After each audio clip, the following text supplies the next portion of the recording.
Good evening and welcome to Aware on the Air, an unrehearsed panel discussion of the U.S. government's wars and the racism they inspire. We're recording this at noon on Tuesday, July 19th in the studios of Urbana Public Television in Urbana, Illinois. Our program is presented by members and friends of AWARE, a local peace group. The name AWARE stands for Anti-War, Anti-Racism Effort. I'm Carl Estabrook. AWARE was established almost 15 years ago after the counterattacks on New York and Washington of September 11, 2001 that killed 3,000 Americans. The founders of AWARE were citizens of Champaign-Urbana who realized that instead of going after the people who committed the 9/11 crimes, the U.S. government would use those crimes as an excuse to continue its already long-standing attempt to control the Middle East and its energy resources with military force. That is, by killing more people. The U.S. doesn't need oil from the Mideast, but Mideast gas and oil are needed by America's economic competitors in Europe and Asia, and so control over them gives the U.S. a major advantage over China, Germany, and other countries. That control benefits only the American economic elite, the 1%, and not Americans in general, who've seen wealth concentrate in fewer and fewer hands at an accelerating rate throughout the Clinton, Bush, and Obama administrations.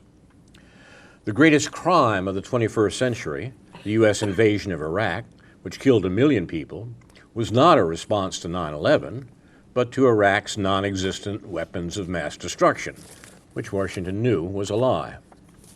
The patriotic displays at the Republican convention last night lead us to think about what our government actually does. It has likely been responsible since World War II for the deaths of between 20 million and 30 million people in some 37 nations, for the profits of the 1%. Martin Luther King was right to say, "The greatest purveyor of violence in the world today is my own government." The conduct of President Obama, and of probable future President Clinton, is consistent with this horrible record. President Obama was elected with the support of those who thought he would end the wars started by the Bush administration. Instead, he attacked 8 countries. George Bush only attacked 6. Obama's drone assassinations, the New York Times says he chooses the targets himself from lists prepared by the CIA, have killed thousands of civilians, not just the hundreds he admits to, including U.S. citizens and hundreds of children. In addition to conducting wars throughout the Mideast, the Obama administration is acting with belligerence towards China and promoting an ongoing proxy war against Russia and Ukraine, which has already killed more people than Israel killed, with U.S. permission, in Gaza in 2014. The president also commands, through the National Security Council, a 70,000-member private army, the Special Operations Command, which is active in 3/4 of the countries of the world. Their operations include kidnapping, we call it rendition, murder, and torture. In a book on the 2012 campaign, Obama is quoted as follows: "Turns out I'm really good at killing people," Obama said quietly. "Didn't know that was going to be a strong suit of mine." Close quote. However ironically he meant it, the quote has not been denied by the White House, and it turns out to be true. Glenn Ford writes correctly, "Decent people do not vote for political parties that produce such fiends. Any talk of lesser evils is both stupid and obscene." Hillary Clinton, responsible for horrors in Honduras, Libya, Syria, and elsewhere, would only continue and intensify the warmongering of recent administrations, the blowback from which is now producing terrorist attacks in Europe and America. Whatever you may think of Donald Trump as a presidential candidate, his comments on foreign policy have broken with this horrible record. He has, for example, proposed diplomacy, that is, deals, with Russian President Putin, whom Clinton has, on the contrary, called the new Hitler, instead of the insane provocations of Russia by the Obama administration. I'll be voting for Jill Stein, the Green Party candidate for president, whose position on these and other matters are substantially better than those of the major party candidates.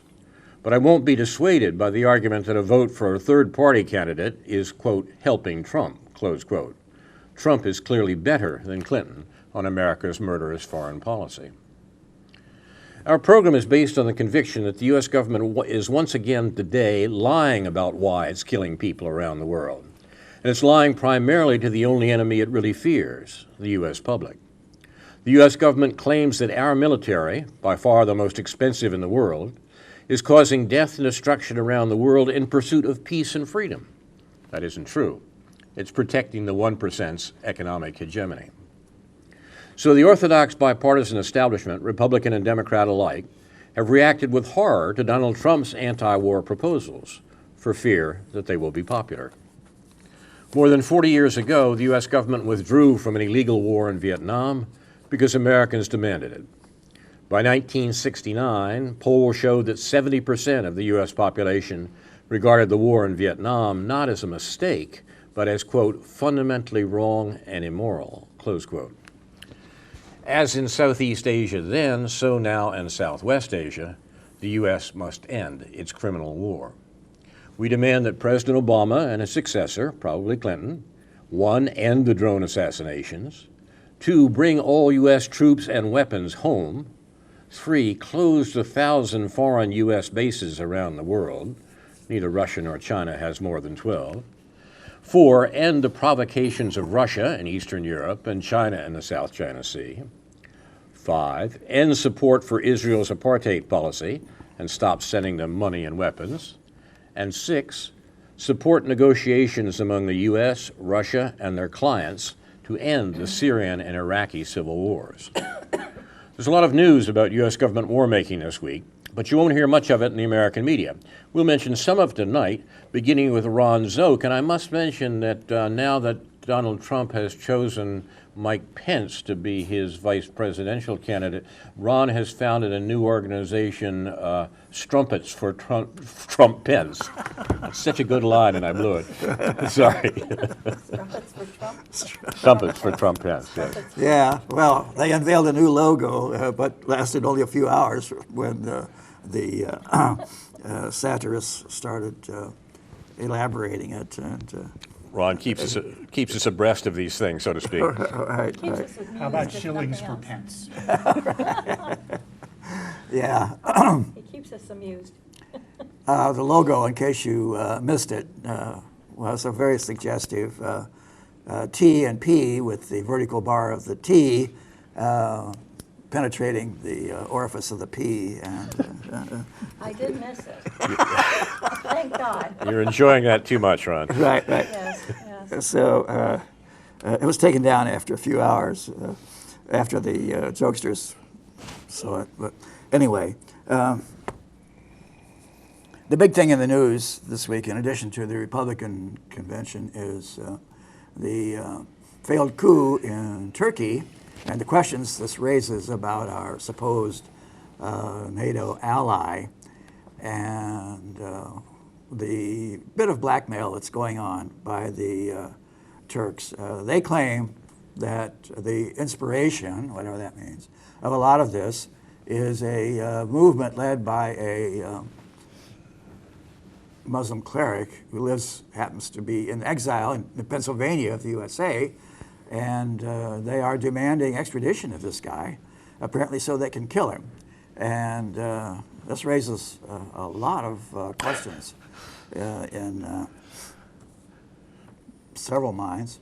Who do they think he is, Snowden? Yeah, about the reliability of Turkey as a NATO partner. Of course, they're looking at it the other way. It's raising for them the question of the reliability of the USA as the dominant force in NATO and so on.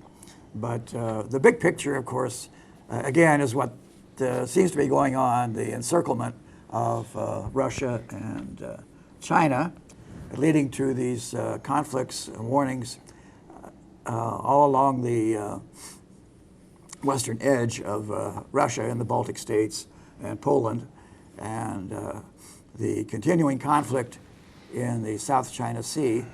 In both cases, the continuing provocations, apparently probing constantly every day to see how far we can go in provoking them to some kind of military action. And we can make a judgment then about, the USA can, about how far they can go without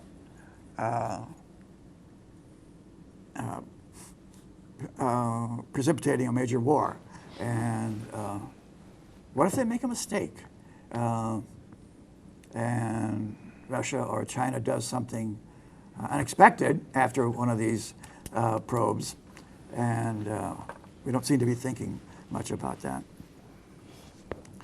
The latest dust-up with Turkey has raised the question of the status of the Incirlik Air Base, which is a huge American installation, which is part of the Incirlik Air Base in eastern or middle Turkey, actually. It's located here at what I would call the armpit of Turkey. It's labeled Adana, A-D-A-N-A, on the maps because that's the big city that it's next to. But Incirlik is an enormous air base on the east side of Adana, and it has the largest concentration of American nuclear weapons anywhere in Europe. During the recent revolt, it was closed down for a few hours. The planes that were in the air were allowed to return, but nothing apparently took off for almost a day, 24 hours. And this apparently has displeased the Americans, who use it continuously as a base for bombing Syria and Iraq. So last I heard, the electrical power was still off for the base, and it's curious to see what's going to happen there. The headline in the Agence France Presse: key base near Syria risks new Turkey-U.S. tensions, post-coup bid. Incirlik houses 1,500 U.S. troops and is just 70 miles from the Syrian border. It has notably been used to deploy drones, Prowler electronic warplanes, and A-10 ground attack aircraft in the fight against Islamic State. U.S. Secretary of State John Kerry said Saturday that Washington would assist Turkey in the investigation of the failed coup, inviting Ankara to, that's the capital of Turkey, to share any evidence it has against Gulen. The guy I mentioned earlier is supposed to be the inspiration of this, looks like a movement among, especially among the Turkish military. And it's generally in the direction of what we should be approving, I guess, greater secularism and democracy and so on. But from this distance, it's hard to tell. An American official said that any use of Incirlik as a bargaining chip would dent Washington's reliance on Turkey as a partner in anti-Islamic State operations and would push Americans to seek an alternative, and that would not be smart, he told AFP. Already, French Foreign Minister Jean-Marc Ayrault said Sunday that the events in Turkey had raised questions about its reliability in the fight against Islamic State. And again, after Friday's turmoil, Turkey briefly shut down Incirlik, forcing its NATO ally to halt strikes in Syria. So this raises very serious questions. What if the USA loses control of Incirlik and all the nuclear weapons that are stored there? And what would be the result of that? It would bear some thought. Our Secretary of State, John Kerry, said that Turkey's actions should have, or could have, NATO consequences. Foreign Policy Magazine, John Hudson, July 18th. Secretary of State John Kerry warned the Turkish government Monday that its actions should have consequences for the NATO alliance if it goes too far with its ongoing purge of thousands of military personnel, judges, and police officers accused of involvement in last weekend's failed coup attempt. The U.S. diplomat's remarks, delivered at a meeting of the European Union's 28 foreign ministers, Cambridge authorities, acting on behalf of the President Erdogan, sacked more than 8,000 police officers and officials in a massive effort launched in the aftermath of the coup, according to the Washington Post and Reuters. Is that really possible? I don't know. But Erdogan has already shown he has quite a taste for defiance of everyone, and I think it's difficult to set a limit to how far he will go with that kind of thing. So back to domestic politics briefly. The conspiracy mongers are at it as usual. Brass-check TV asks the question, why are the shadowy global elite so insistent that arch-criminal Hillary Clinton become president? Answer, because they have plans for making things even worse, and they need someone like her in the White House. And then another one, Donald Trump's comments on, oops, I'm having trouble finding it here. So is Donald Trump. Yeah. That's my thought too. Yeah. Well, maybe I'll come back to it later. This is Okay. kind of awkward. Oh, here it is. Obama's statement on the Baton Rouge killings of the 3 officers. The death of these 3 brave officers underscores the danger that police across the country confront every single day, Obama said. And we as a nation have to be loud and clear that nothing justifies violence against law enforcement. Attacks on police are an attack on all of us and the rule of law that makes society possible. But Trump said the president's body language told a different story. I watched the president, he said. Sometimes the words are okay, but you just look at the body language. There's something going on, Trump said, there's something going on. There's just bad feeling. So that seems to be his signature phrase, endlessly repeated. There's something going on. Some dark, shadowy forces in the corners, and we have to look out for that. That's all. Thank you, Ron. You're watching Aware on the Air. We're talking about the news of the week in regard to war and racism, and unfortunately, there's plenty of such news. We'll pivot. Are we pivoting to Asia today, Karen? Yes, and unfortunately, there's too much to talk about. Yes, exactly. You're absolutely correct. Okay, first I'll head to the South China Sea. As we know, most of us know, last week the Hague did come down with their ruling on the UN law of the sea, or law of the Convention C against China, as was well expected. And China, of course, is doing exactly what they said they would do, and that is nothing. So we're waiting to see what the U.S. is going to do. At least that's been my concern. And what they are doing, frankly speaking, is John Kerry, our vice president, is currently in Australia. He's being escorted around by the foreign minister, Julie Bishop. It's Biden, isn't it? Who's in I'm Australia? sorry, I said Kerry. Yes, you're right. It's worse. It's the Vice President Biden who, yes, thank you. Yeah, and opening some kind of a research center, doing ceremonial things. But then he's going to be meeting with the newly elected Prime Minister, Malcolm Turnbull.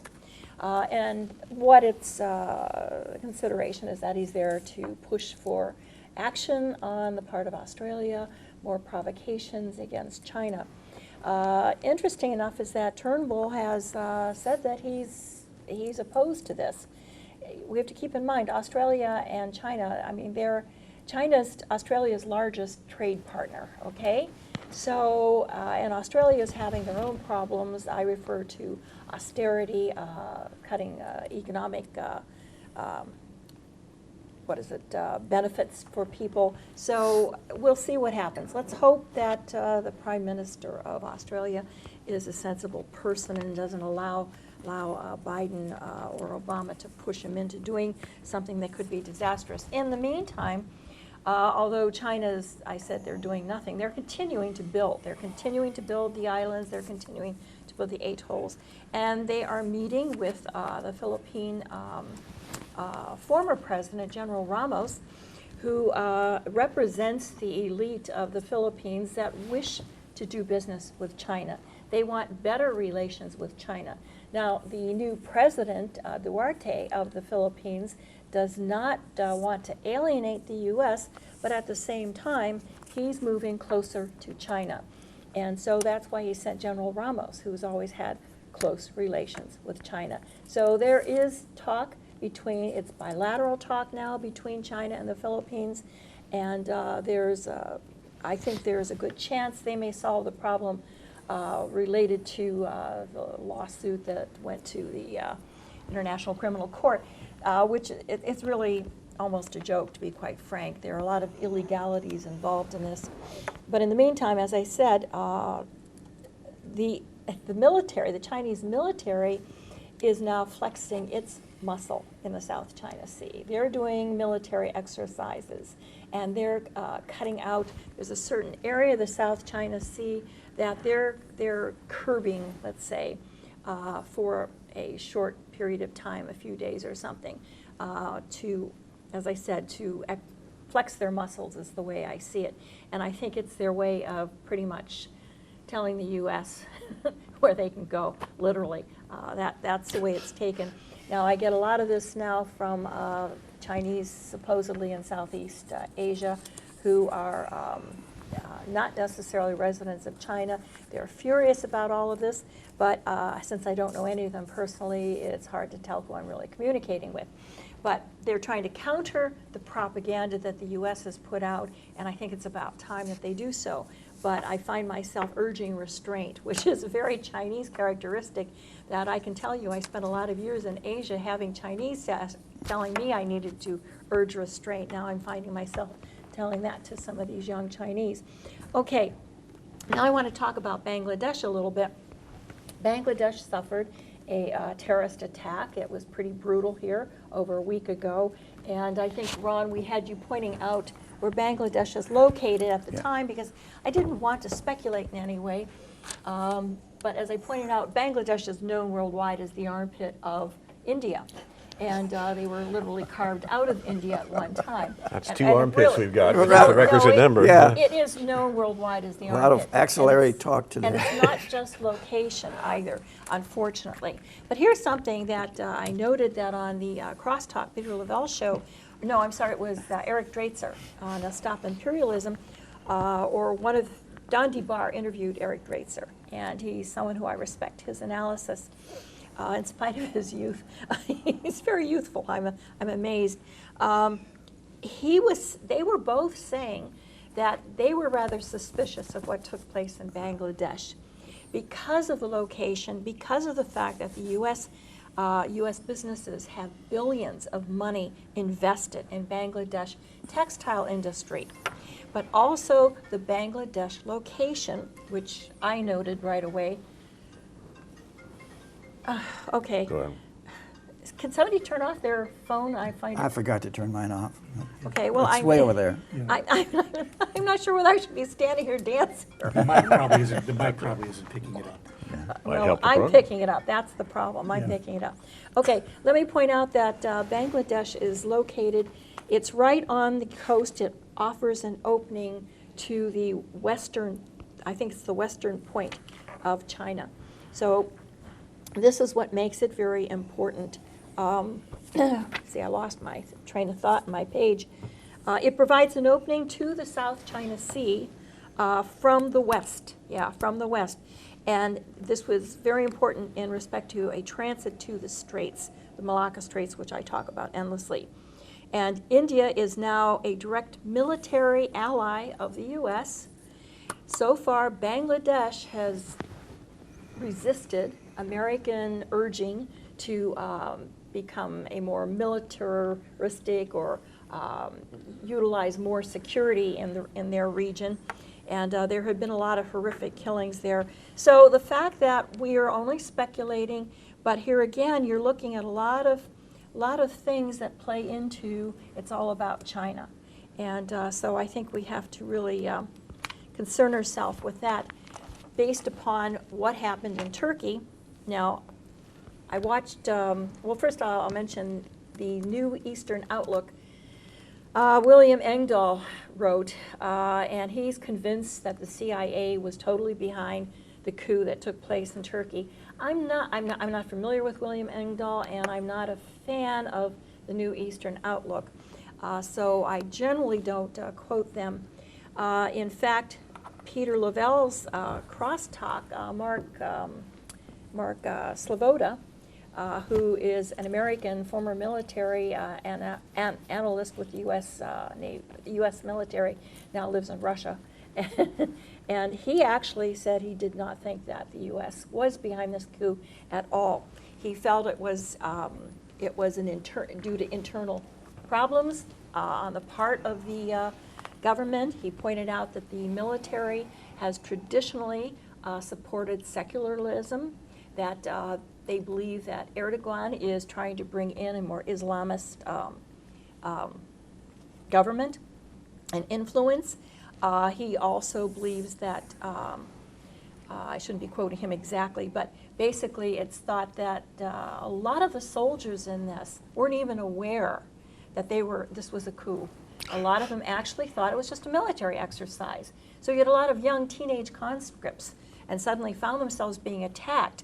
So Mark was pointing out that this was actually a failed coup as a result of modern technology. The call to prayer at the mosques, they were calling out, Erdogan's people were calling out people to go out in the street and stop the military from this coup. And that's why it failed and why it makes this sort of action so difficult now. But it is expected that we are going to see more coups. What I think is most important, and here again I got this is from Bill Van Auken of the World Socialist website. I believe Bill's in Chicago. I'm not sure where he's at, but at any rate, I think that their focus on the way this took place and what the ramifications are is the most important thing. And I think it really highlights Turkey and Turkey's role in the world. And he said that the implications are far-reaching for the entire world because Turkey is by no means a political or economic backwater. It's a country of 75 million people at the crossroads of Europe and Asia. It's a key member of the U.S.-led NATO imperialist alliance, and it boasts its second largest military after the U.S. itself. It constitutes the sixth largest economy in Europe. And while not a member of the EU, they are very closely integrated into the EU's economic and political structures. Now, in 2 decades, Turkey had something like, they haven't had a coup in over 2 decades. I think it's like 25 years. But they did have coups in 60, 1971, 80, etc. And what we have to look at is that throughout much of Latin America and we have Greece, Indonesia, and elsewhere during the same period, there were coups, and they were with the close backing of the Pentagon and the CIA. So though he is not suggesting that the U.S. was behind this, what he is saying is that it's not unwarranted to think that there may have been some involvement based upon the U.S. history, whether we're looking at Egypt, whether we're looking at Libya, whether we're looking at Thailand. So we do have to look at it that way. But what is most important about this coup is whether it were this attempted coup, whether it was explicitly sanctioned by the U.S. and Germany. We can't escape the impression that its success would not have been unwelcome to either Obama or Merkel. The way they responded to it, they waited, to respond. So what we're looking at with the war next door, exacting ever greater political and economic cost upon Turkey, Erdogan last month, first he issued an apology to Russia over Turkey's November 2015 ambush and downing of a Russian airplane, warplane. The attempted rapprochement with Russia reportedly involves discussions on a political settlement in Syria outside the control of the U.S. government. So as Erdogan and Turkey are moving closer all the time to Russia and pulling back, I mean, we know that Erdogan's concern, of course, are the Kurds, who the U.S. supports, and many of the rebels. What we really need to look at is this airbase in Incirlik Air Base, where we keep our largest stockpile of nuclear weapons in Europe. And as Ron pointed out, I mean, this is very dangerous. Also, it was the Incirlik base's Turkish commander who was reportedly a leader of the coup and is now under arrest. So there is a lot that's happening. There are a lot of reasons why Turkey is so important. What we hope is that, what one should hope is that Turkey, being the only NATO member where the threat of a military coup is on the political horizon, it's unlikely. What about all the other nations? What about all the other nations that have our military bases with nuclear weapons? What happens if they take over? There were rumors, at this moment we only know that they were rumors, that Erdogan was actually going to allow Russia to bring their planes into the Incirlik air base. Well, what if that was actually true? I mean, you know, so it's very, very important in the context of what is happening in the world, the dangers that we are facing, and the coups that may take place even more prevalently, or what we really should refer to as regime change and the destruction that accompanies regime change. And I think what we're going to be seeing from the U.S. now is a lot of concern over whether or not the death penalty is implemented, as Erdogan has indicated he would like to see happen. Patrick Cockburn wrote in Counterpunch yesterday, he just gave the facts on some of the things that he knew had taken place during the coup, and some of which were that Erdogan lost people who were close to him were killed during this attempted coup. So there will be revenge, but we're talking well over 6,000 people. But it's their parliament, it's the Turkish parliament that will have to make the decision whether to implement the death penalty or not. And this roundup, the list was evidently done in advance of this coup, but that's no surprise. There are lists almost in every nation, including our own, of people that are considered dissidents that would be rounded up if there was any problem. So Erdogan took advantage of it, and some are saying that this was a gift from God for Erdogan, giving him the opportunity to rid himself of his critics. Thank you, Karen. I have the problem that I cannot hear the name of Turkey's President Erdogan without thinking of the Lord of the Rings. What's wrong with me? I mean, you're watching Aware on the Air, and we'll turn to David Green. I will try not to be the armpit of Aware on the Air. A couple of comments that are, just to respond.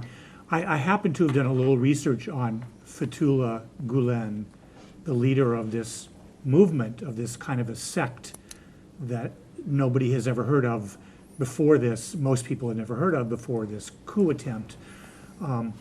He is associated, he's associated with kind of international efforts to provide various services, and they also run charter schools in this country. His group is actually involved in getting public monies that run charter schools in various cities in this country, including Chicago. And locally here in Urbana-Champaign, there's something called the Intercultural Friendship Fellowship, I think is called, that has had a couple of award ceremonies and dinners over the last few years, where they have kind of they kind of present themselves as this very sort of religious but non-sectarian and very peace-loving group. And I know they are. I mean, from the research I did on them, it was clear that they're basically just finding a niche for themselves. My understanding was that they had more or less made peace with the Turkish government, even though Fethullah Gulen had been kicked out of Turkey. His exile, there may be various reasons for his exile in terms of just the kind of life he wants to live and the kind of status he wants to have. But it doesn't seem to me that it could be credible that this is who was behind the coup. I, of course, will be happy to admit I'm wrong if that turns out to be. Nothing about this would seem to give credence to what his motives, if it was him per se, his motives could possibly be to this sort of pathetic attempt to overthrow the government of Turkey, if that's what it was. So we can come back to that perhaps. I'm going to read a couple of excerpts. The first one is from myself, because I wrote a letter to respond to Tom Napier's letter to the News Gazette a week or two ago, in which he was critical of this program and of the News from Neptune program. So I thought I would just put my 250 words out there to respond to the people who read the newspaper.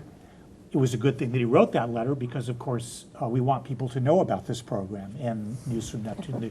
We want them to know about alternative sources of media. Publicity seeker. Yeah. I introduced my letter by saying that I didn't speak for anyone else except myself, but I can't believe that anybody wouldn't agree with me. And I said the following: Napier is offended by the use of the word warmonger, quote unquote, literally seller of war. This was, Carl, this is a comment you made on News from Neptune a couple weeks ago. However, it's clear that our wars are based on lies crafted by public relations experts inside and outside the Pentagon, State Department, and White House. Napier is concerned about respect for veterans. However, it's disrespectful for a government to lie to its citizenry, although that disrespect pales in comparison to the human and environmental costs of war abroad and at home. And then I went on from there to say, our wars are consistent with the everyday economic brutality of neoliberal capitalism, the drug war and racialized policing, mass incarceration, radical income, wealth inequality. I contextualize my criticism, I myself, in my own writing, in my own speaking, contextualize my criticism of our foreign policy in this way, as well as contextualizing it historically.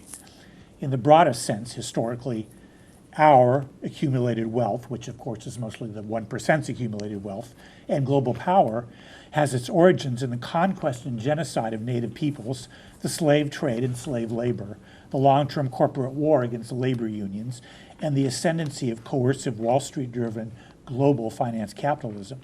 This has entailed massive institutionalized violence, even if sanitized by superficially democratic processes within elite prescribed constitutional frameworks. And then the last paragraph is something I wrote without perhaps appropriately asking my colleagues first, but I'll go ahead and do it anyway. I would sincerely invite Napier to either of these programs to discuss what all of this has to do with freedom, quote unquote, and how Americans might exercise our substantial constitutional freedoms to create a more just and peaceful world. And of course, I'll be happy to rescind that invitation if that wasn't an appropriate thing for me to say, although I dare say that it's highly unlikely that Mr. Napier would want to appear on these programs. So anyway, I will transition there to a couple of comments from some articles about the police and recent police killings that resonate with me. Meaning people are saying what I'm thinking. That's always nice when people do that. One is by Ted Rall, who is a writer and cartoonist, who I think recently actually was in the LA Times until he got kicked out of there for some statement he made or some cartoon that he drew. His article on recent Counterpunch, July 18th, recent being yesterday, how to fix the broken relationship between the people and the police. And he had three major points he made in this article. First, the police should stop carrying guns. And he writes, in many countries, including countries where citizens have the right to bear arms, the police generally don't carry a weapon on duty. Places like Norway, Iceland, Japan, New Zealand, Britain, and Ireland haven't disintegrated into anarchy as a result, nor have many policemen lost their lives. There are, of course, many reasons why disarming the police works, but there's one that jumps to mind right away. When you get pulled over by a cop here, you know that the only way you're going to get away clean is by shooting the police officer. Traffic stops often turn deadly. Taking guns away from the police reduces the stakes in confrontations between law enforcement and suspects. It makes everyone, including the police, safer. If someone is robbing a bank, there's the option of picking up some guns at the police station and waiting outside. That's what they do in Britain. That was the first point. The second point, and this is something very dear to my heart. Second, the cops shouldn't be writing tickets. As school children, we learn that Officer Friendly is here to help us in the event that we run into trouble. In other words, the police are our guardians. But how do you reconcile that image with getting pulled over for a minor traffic infraction like a broken taillight? If the police were really here to help us, if they were here to protect us, the policeman who tells you about your broken taillight wouldn't write you a ticket. He certainly wouldn't, and he's using the word he or she, wouldn't use that traffic stop as an excuse to search your vehicle for drugs or other contraband, much less steal it through, quote, asset forfeiture, quote unquote. He would tell you about the problem so that you could fix it, period. For the vast majority of Americans, the typical interaction with law enforcement, indeed their typical interaction with their government, is a police officer issuing them a parking or a traffic ticket. The role of government, shakedown thug, municipal revenue enhancement, is incompatible with the role of a guardian. A guardian wants you to drive safely, not to sit cleverly behind a tree at the bottom of a steep hill where the last speed limit sign was hard to see in order to extract a few $100 from your wallet. Ask a kid who wants to be a police officer one day whether she wants to catch bad guys or write tickets. You know the answer. At bare minimum, municipalities should create separate agencies for parking and traffic enforcement. It would be better, of course, if traffic safety had nothing to do with fines. Raise taxes on the rich if you want to replace the billions of dollars collected annually from tickets. I don't really know if that billions of dollars is true, but he has a link to it, so I assume it is. It's on the internet, right? So, and I couldn't agree more. Any community in this country could try an experiment of just simply stop fining people. And I'll bet what they might find out, and I bet what they're afraid to find out, is that when people feel like they're being treated well and treated fairly, they behave well. Beyond that, maybe there's small issues, whether people can afford to get their tail light fixed, whether desperately poor people can afford to keep a car that's running up to code. But we could also deal with that. We could also have governmental offices who assist people rather than fine people.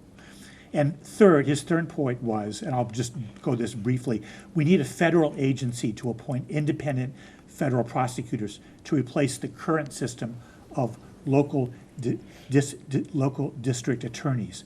And it's particularly in the cases when police are involved with being guilty of possibly being indicted for criminal acts. Rawls says when the police are charged with wrongdoing against civilians, the odds that they will get away with it are that they will get away with it. In fact, the odds are that they will never face an indictment. In 2015, 85% of police shootings were handled by DAs who work closely with the officer's own department. And then finally, in terms of this second article, or third article that I mentioned here, I would simply refer to something called that John Pfeffer, who writes on a call. I went looking on Foreign Policy in Focus, which I found to be a pretty good foreign policy analysis website. I went looking for an article on Turkey, which I didn't really find a very good article about Turkey. But John Pfeffer, who runs that website, wrote an article called "The War Abroad and the War at Home are both fueled by fear of encroaching chaos." And it's hard to miss the racist subtext. And I'll just read one paragraph from the opening paragraph from this. Over the last few years, large numbers of combat troops have returned from Afghanistan and Iraq and are looking to return to civilian life. The federal government decided to address high unemployment among veterans and the staffing needs of police forces by directing resources to the preferential hiring of former military in law enforcement. And then he talks about the convergence of militarism and law enforcement. He talks about SWAT teams. He talks about equipment that's given, military equipment that's given to local police departments, training, the fact that these former military people who go into police departments are trained in these military tactics. And of course, you could add, my observation to add on to that would be related, but not directly, is that these two last shooters of police in Dallas and Baton Rouge were former military vets. And I'm not exactly saying what to make of that. I think there's something to make of that as part of in this general context. So we've got a lot to think about in terms of when we think about the anti-war and anti-racism effort and the war coming home, not that it was ever gone from home, and how that all relates to how that all relates. Can I mention something on that, since my Yeah, brother... I'm finished, yeah. My brother is a retired Cleveland, Ohio policeman of about 15 years now, and he told me that his worst nightmare was when he had to train returning vets from Vietnam, because he said they had been trained to kill immediately, and any provocation or threat, they had been trained to kill. And he said, we were worried that if we kill somebody, well, we had a lot of paperwork, we're suspended. He said we could face a lawsuit, and I know all the ways around all of that, but he said we have to go to trial. He said we were trained to not kill if we can help it, we injure, but not kill. Yes. So when I talk about the militarization today of the police, he said his worst nightmare was when they gave him a partner who was a Vietnam vet, and he said, all I kept thinking was, this guy's going to get me killed. And so there has been a change. And I'm not saying things were all that great back then, believe me, I know they weren't. But what I am saying is that the militarization of the police, as you pointed out from this article, with our weapons, with the tanks, and the training. See, he said you can't train someone out of that. Once they've been trained by the military, you can't take that out of them and turn them into a policeman. So I'm thinking that we are now training them. We know that some people, we brought people in from Israel to train police. Or they go across to the Israel, nation. some of them. Now they do the New York City police, they're sending them to Israel, yeah. Previously, they brought them in, I think. One thing you say, it's funny because in the article, in the Counterpunch article by Ted Rall, he referred to the fact, and this is just not to contradict, but but I noticed this. He referred to the younger nature of most police officers in New York City and maybe in many other places.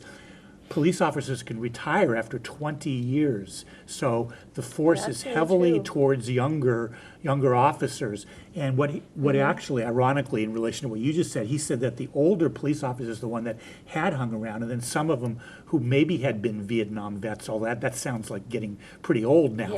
So that actually were not as sort of hair trigger and not as trained in these the kind of military tactics that have evolved in the Middle Eastern wars as opposed to Vietnam. I mean, he it's probably hard to to sort of generalize about that, but he did link to a New York Times article. Ted Rall did link, when he talked about the 20-year business, he linked to a New York Times article which talked about that problem in the New York police force with younger officers not really having losing a lot of experience and supposedly some relative cool-headedness that might come with more than 20 years. Right. There's another thing we have to think about, though, since my brother left the police force, is that, and even previous to that, is the proliferation of assault weapons around the country.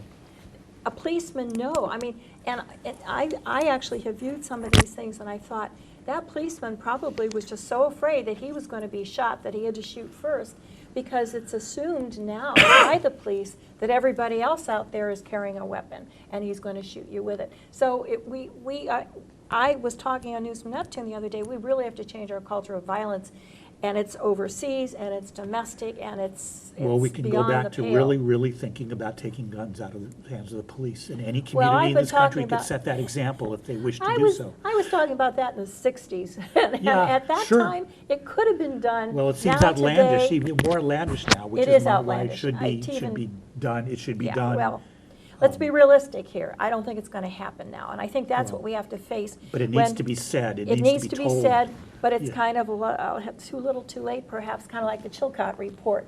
So what I'm thinking about is Americans had better look up wake up and look at what we're doing around the world with nuclear weapons and take that to our domestic situation. And it's a pretty frightening scenario we have here. So, yeah. Do you have a comment, Ron? This On this or another topic? Yeah, this has raised so many points that I don't know where to start, I guess.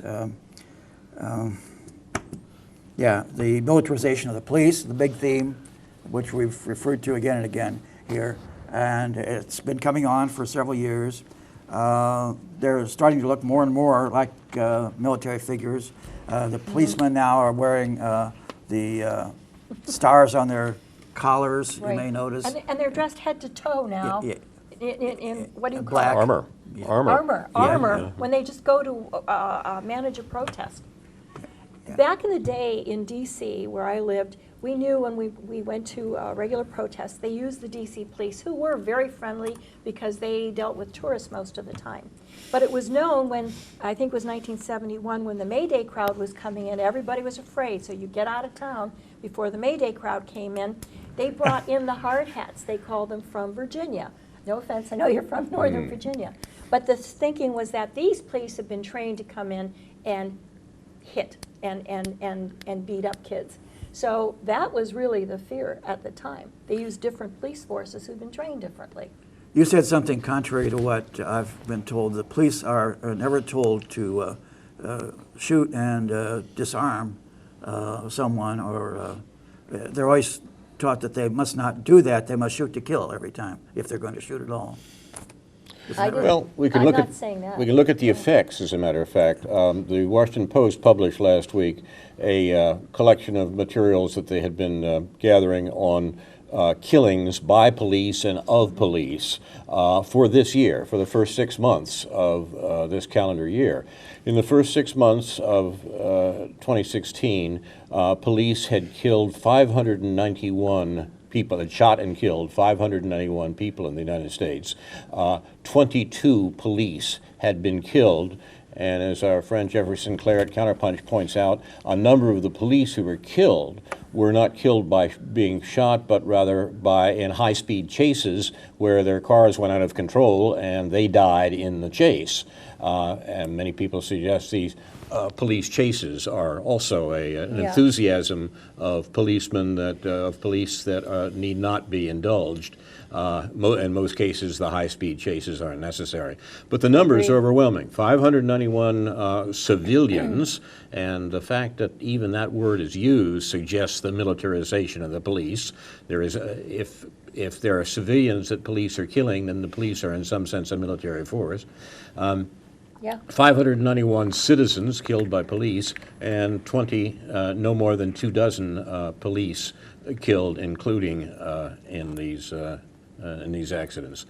This is a shocking, right? And the rest of the world looks at it askance because, of course, in other countries there are no figures that compare with this at all.